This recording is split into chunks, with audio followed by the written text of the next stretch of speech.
Namaku Dinda, usia 33 tahun dan seorang ibu dari anak perempuan kecil bernama Naira. 5 tahun yang lalu, aku melahirkan Naira di tengah kegamangan rumah tanggaku bersama Dimas, mantan suamiku. Kami berpisah ketika Naira belum genap berusia 3 tahun, dan sejak saat itu, akulah satu-satunya yang menjadi dunia Naira. Selama 2 tahun setelah perceraian, aku hidup dalam keheningan yang penuh perjuangan. Aku bekerja sebagai penulis lepas dari rumah, mengurus Naira sendirian, dan sering menutup telinga dari gosip tetangga tentang statusku sebagai janda muda. Hidup kami sederhana, tapi penuh kasih. Naira tumbuh menjadi anak yang ceria dan manja. Ia adalah alasan aku bertahan. Lalu, Arga datang dalam hidupku. Seorang duda berusia hampir 40, berkarisma, sopan, dan penyabar. Kami bertemu di acara komunitas baca, lalu mulai saling bertukar cerita. Saat pertama kali ia melihat Naira, tatapannya melunak. Ia bertanya banyak tentang kehidupanku, bukan untuk menghakimi, tapi seolah ingin benar-benar memahami. Hubungan kami berkembang perlahan tapi pasti. Aku selalu waspada. Aku tak ingin asal membawa laki-laki ke dalam hidup putriku. Tapi Arga begitu meyakinkan. Ia tak hanya mencintaiku, tapi juga terlihat benar-benar ingin hadir untuk Naira. Setelah hampir setahun mengenalnya, aku menerima lamarannya. Hari itu, kami pindah ke rumah kecil berlantai 2 di pinggiran kota. Tidak mewah, tapi nyaman dan asri. Rumah itu milik Arga, hasil kerja kerasnya sebagai pengembang perangkat lunak. Naira tampak senang saat melihat kamarnya yang baru, dengan dinding berwarna ungu muda dan boneka berjejer di rak.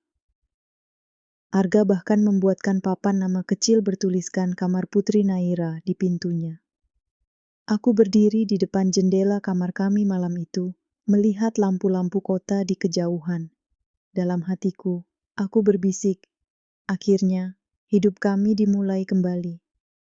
Aku tidak tahu bahwa malam-malam berikutnya akan mengubah segalanya. Malam pertama kami di rumah baru berjalan tenang. Naira tertidur cepat setelah bermain seharian, dan aku serta Arga duduk berdua di ruang tamu sambil menyeruput teh hangat. Ia menggenggam tanganku dan berkata, "Aku ingin menjadi rumah untuk kalian." Kata-kata itu begitu sederhana, tapi terasa dalam. Hari-hari setelahnya berjalan seperti mimpi indah. Arga tampak seperti ayah sambung yang ideal. Ia bangun pagi untuk membuat sarapan, lalu mencium kening Naira sebelum berangkat sekolah. Ia punya cara sendiri membuat anak kecil merasa aman. Lewat dongeng buatan sendiri yang diceritakannya setiap malam. Naira, yang awalnya pemalu dan butuh waktu untuk dekat dengan orang baru, mulai membuka hatinya. Ia akan duduk di pangkuan Arga sambil memperlihatkan gambar-gambar yang ia warnai di sekolah. Kadang-kadang aku melihat mereka dari kejauhan dan menangis diam-diam. Bukan karena sedih, tapi karena aku merasa, untuk pertama kalinya kami utuh. Suatu sore Arga pulang membawa sepeda kecil berwarna merah muda. Naira menjerit kegirangan dan memeluknya. Ia memanggilnya ayah tanpa ragu. Aku tertegun. Tak pernah kusangka itu akan terjadi secepat ini. Arga hanya menatapku dari kejauhan dan mengangguk pelan, seolah berkata, "Aku tidak akan mengecewakanmu." Aku mulai percaya. Mungkin inilah hadiah dari perjuanganku selama ini. Mungkin Tuhan sedang memberiku kesempatan kedua untuk bahagia. Aku mengabaikan kegelisahan kecil di dadaku, sebuah rasa takut yang samar, seperti bisikan dari masa lalu. Aku memilih menutup mata dan menikmati masa kini.